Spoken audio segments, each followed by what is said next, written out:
You know, Kamyok, couple of days ago, I had a leadership course with some of my brightest students.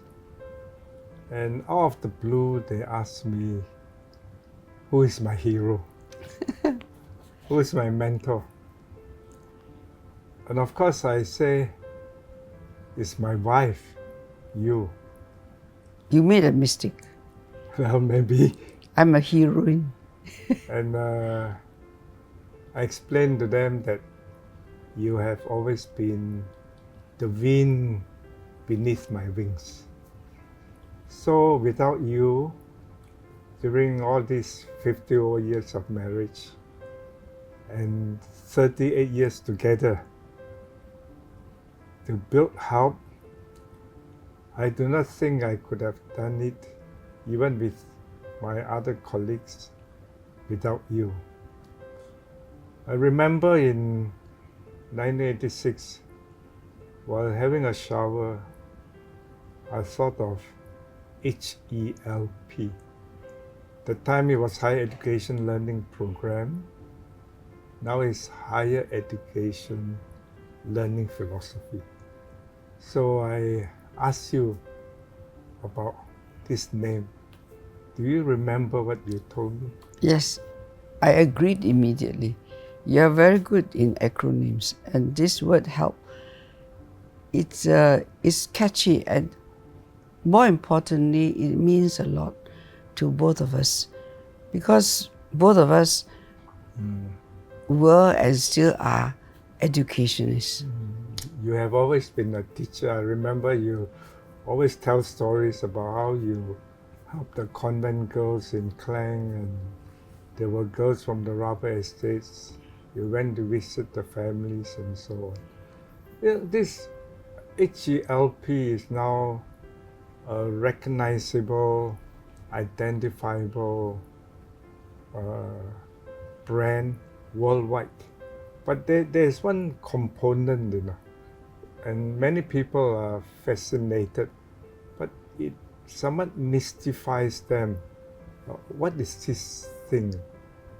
Oh, that's the emblem. Yes. Yes. Actually, traditionally, when we think of an education institution, it's always something very fanciful.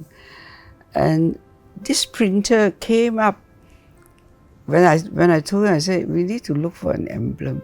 And he came up with this emblem, this idea of his. It's very original. And then I looked at it, I asked him to explain, and he explained to me it's a helping hand. And yeah, immediately, Divine hand. yeah, so the divine hand coming down to help this. And I thought it has a lot of meaning to our own philosophy. That's why I went to see you and asked for your opinion. I remember in retrospect, I thought of a painting, if I'm not mistaken, by Michelangelo too. Yes. So it's very symbolic that you have the divine hand offering help to all of us and so on. But I think we spend a lot of time about our conviction that during that time, many young people or many Malaysians didn't have a chance to get an affordable, quality tertiary education. So you told me it must be our conviction to make this come true. That is, to provide appropriate, affordable, accessible, quality education.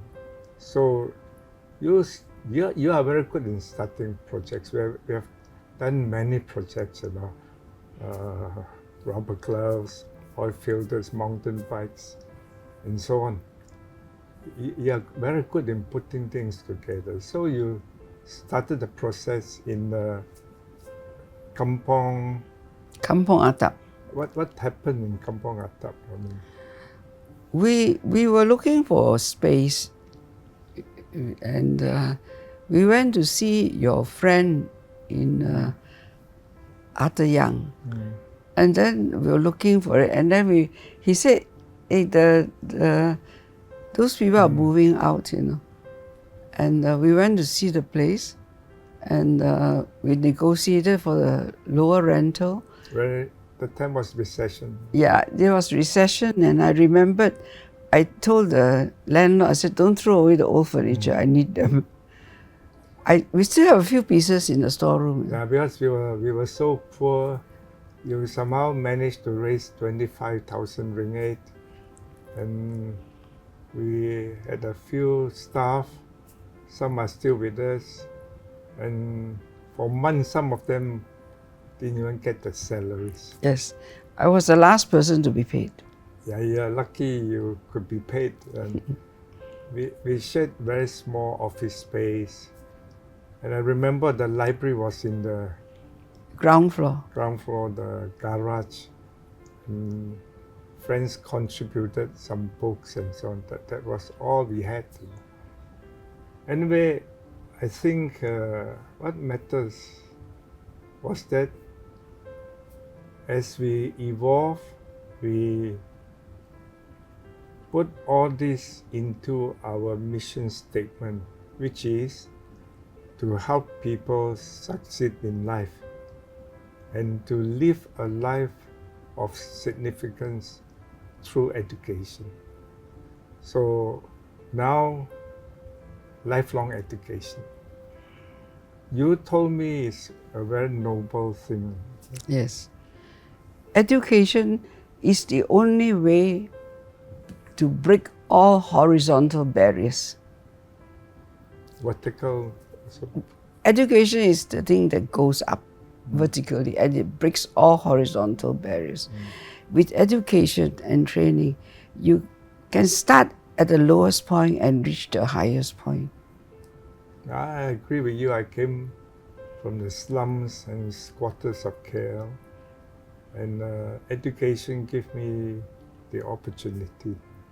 So I never forget this.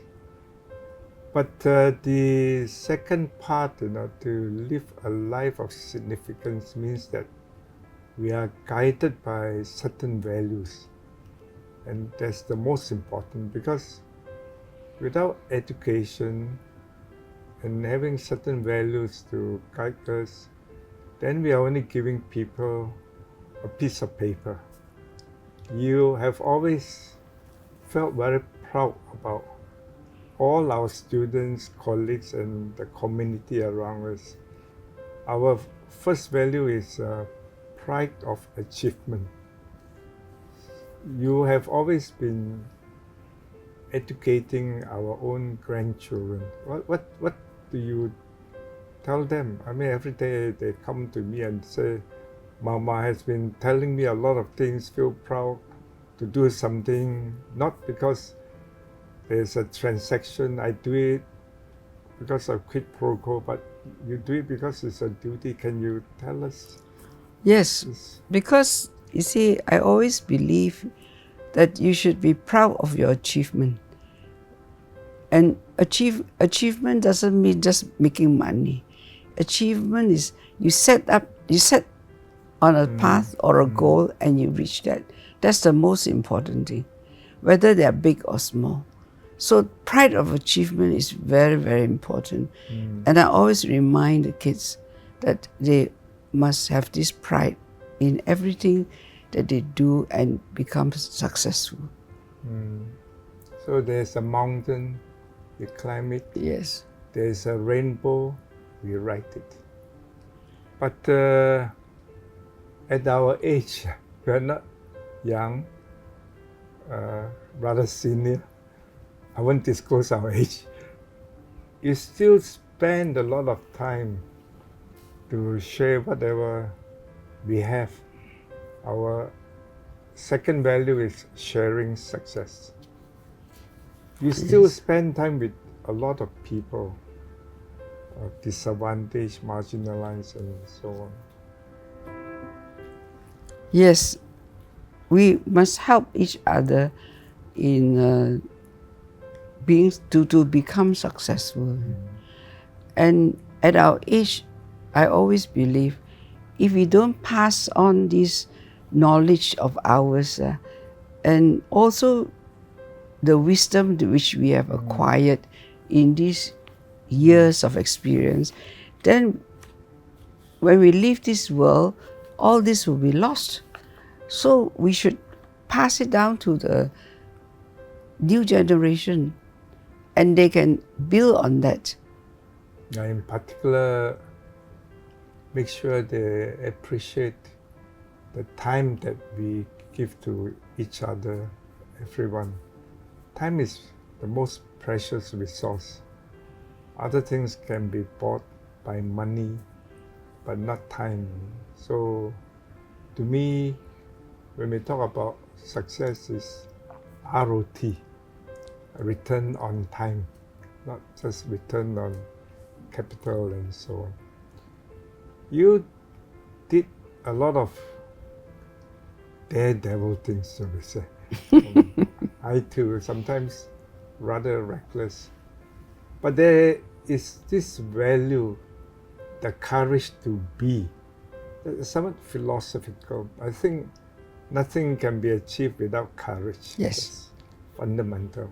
So we have this Latin phrase, saber or dare. That means dare to think differently, dare to do things boldly, bravely.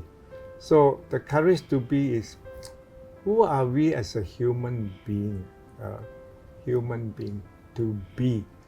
But to be can also mean to become, like the larva, the cocoon becoming a butterfly. So to become is a choice about our destiny. So you have always harped on, as you have explained just now, education is the means to do it, isn't it? Yes. Because without education, without good education, it's already a barrier, because you cannot learn enough. And learning in many ways, learning new things, learning to overcome obstacles. As I've told the grandchildren, nothing is impossible in life. It's how do you overcome it. So from mission impossible is like, I am possible. Yes. Okay. Impossible, I am possible. So we always remind each other of possibilities. So every problem is not a problem. Every problem is an opportunity. Yes. Yes, that's just important to remind Yes. ourselves, especially now the world is so challenging, and talking about the world having full of challenges, we notice all the violence in the world, physical and non-physical. One of our values is to be compassionate. You are a very generous person, helping the staff, helping anybody, everybody. Your compassion, can you narrate some of the things that we do together at Help? And so. Yes. I remember the first thing I did when I was a teenager then, and one of my classmates, was crying and said that the father died and she had to leave school. That time, the school fees was only $5 a month. And I was I felt so bad for her, because the elder sister had to stay back and finish, and she had to leave. And I took out every cent that I had in my pocket and gave it to her. That was my first act of charity. I can't remember how much I had, but I gave her everything that I had. I just emptied my pocket. And when we started Help, I feel that we should give opportunities to everybody who want to have an education.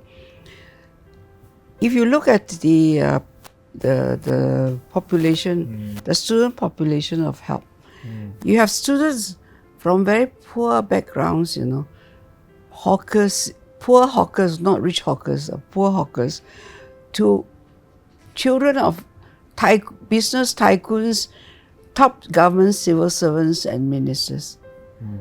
So you have a wide, from the very bottom to the very top. But we want to give them, wherever they come from, we should give them a good education. That is the most important. How much per year? We give about $20 million in $20 million in scholarships and bursaries. But the heads of department, they are very smart, They'll spend their budget first on merit, and then they overspend the budget. They know then they'll come and ask for more, and they will say it's for needy students, and because they know that I will sure say yes to them. So that's why we always exceed the 20 million. So we also help all the children, extended family members of staff in their education. And we work closely with a lot of NGOs, in particular with Rotarians. I mean, they're very conscious of people in need and so on. You are a Paul Harris Award, and by chance I am too. So this is a gentle recognition of what you have done, and so compassion is more than just sympathizing with people. It's something that we do actively. We act on it. And the last value is, for all the things that we do, every day we make decisions, big and small. The last value is to be significant. So it's not just getting some academic accomplishments, making some decisions. Decisions that we make, problems that we solve, must be consequential. That means having strong impact. That's why we put in to be significant. That means to excel beyond success. Right? To excel beyond success. And that is to be significant. So this help education institution or university, I know all of us are very proud of. We'll continue to use this platform to achieve our mission, and of course our vision, which is to create a learning culture to enhance the quality of thinking, personal fulfillment, all because of something we discussed in 1986 in our first brochure. At the bottom, I remember a phrase, because we care. Yes. Yeah. You care, isn't it? Yes, I do. And I care very much. Especially, I always would want to give an opportunity for anybody who would aspire to have higher qualifications. In fact, there's an unwritten rule in help. Any child that comes from an orphanage or a home and they can study and aspire to go further in their studies can come in here. It's an open door policy for them to study.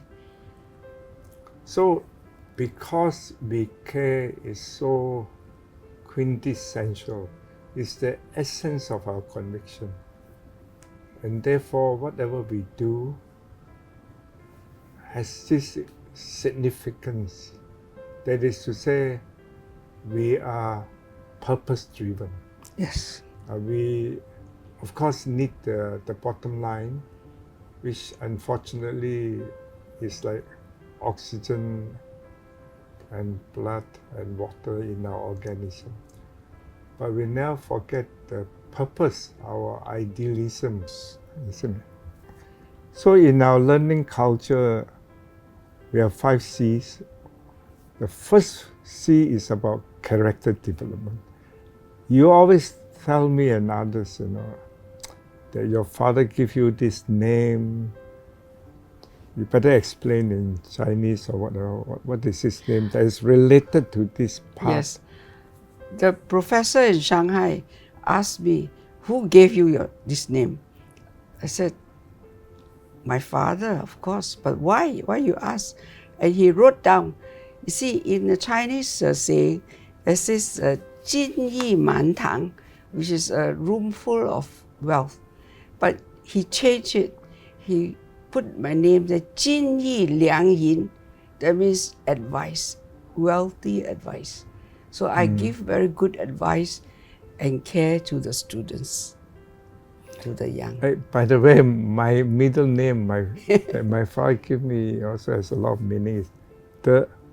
My name is Chen De Hong. De is from Dao De Jing. Is also a very important character. So, Kam Yoke, all these 38 years, and I'm very confident, we are confident and beyond.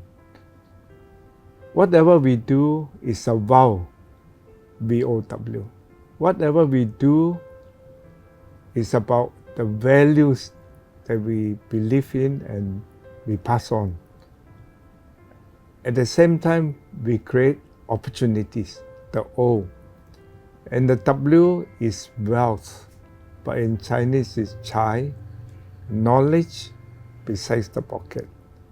So we have a vow, and we'll continue to have this vow so that we are very clear about our lifelong journey and the journey of other people that follow us. And I think, I want to emphasize to the young people, just as my mother had told me, the wealth in your head is worth more than the wealth in your pocket. I think to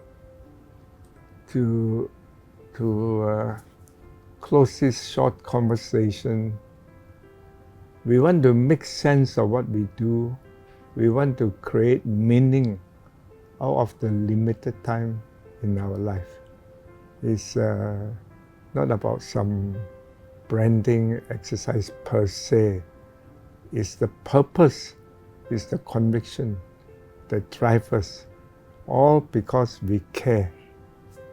Yeah, I'm glad that we have this conversation. By the way, I happened to look at this little book and I saw this. This is just By the here. way, I want to tell you, this is the one and only extravagant expenditure that I approved. Yeah, this is very expensive. I fought so hard for it. Because I would never approve extravagant expenses. This is a symbol of academic excellence, achievement. Our 5 values, vision, everything is engraved here, very symbolic. It's the most precious asset of help. Yes. And the top student during the convocation, which incidentally is on May 5th this year, the top student will carry this mace. And during the convocation, which is our strong tradition, every parent, professor, academic visitors, they feel very proud about our achievement. Okay. Have some tea. Yeah. Thank you. Yeah, come.